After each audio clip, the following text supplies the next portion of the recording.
qual que é os principais tipos de câncer nessa faixa etária?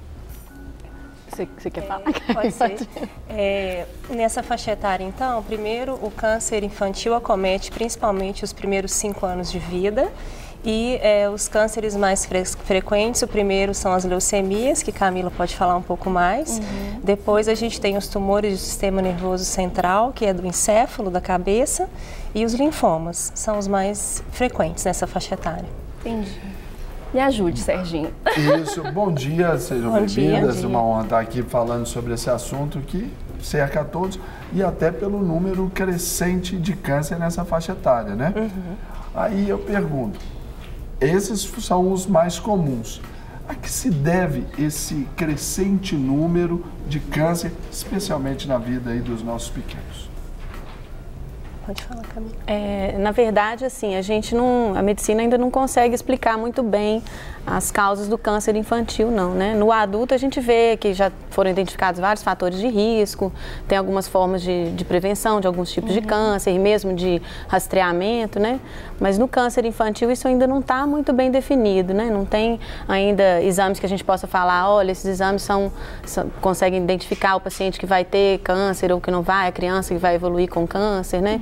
Dentro da leucemia mesmo, às vezes as mães ficam preocupadas de fazer exame de sangue todo ano para ver se vai, né, se vai identificar uma anemia, alguma coisa que possa predizer que essa criança vai ter uma leucemia.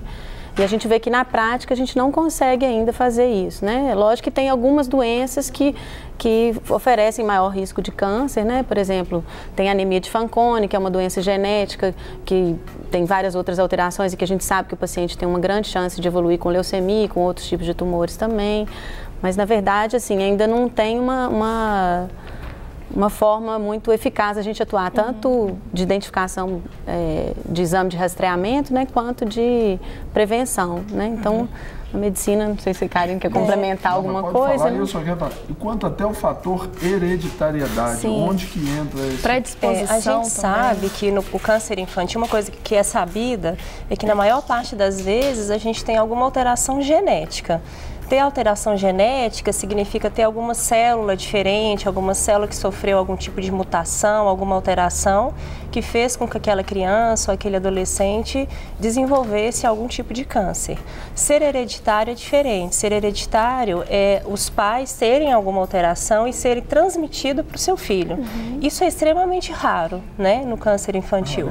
Claro que isso acontece, mas é pontual, é bem raro. Normalmente, a gente vê casos isolados na família. Então, às vezes, a família nunca teve nenhum caso definido e, de repente, o filho de uma determinada pessoa desenvolve uma neoplasia, né? Então, na grande maioria das vezes, a gente tem alterações genéticas. É bem diferente do câncer de adulto, que tem muitos fatores ambientais relacionados, né? Então, assim, como o cigarro, exposição solar, alimentação, álcool, né? Na criança, como acontece realmente, principalmente nos primeiros 5 anos de vida, não tem tempo hábil suficiente para estar exposto a essas questões ambientais para que isso faça com que seja um componente de risco.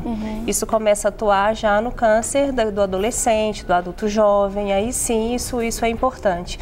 Mas nesse início da vida e da infância, não. Então, por isso que tem muita essa relação genética, às vezes alguma doença genética que a pessoa tem, alguma síndrome, como Camila falou, da anemia de Fanconi.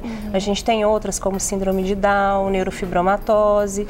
Todas essas têm esse componente de um risco um pouco mais aumentado para desenvolvimento de algum câncer. Para receber todas as novidades do canal, inscreva-se e se curtir o vídeo, clique em gostei. Aproveite para acompanhar a Rede Super nas redes sociais.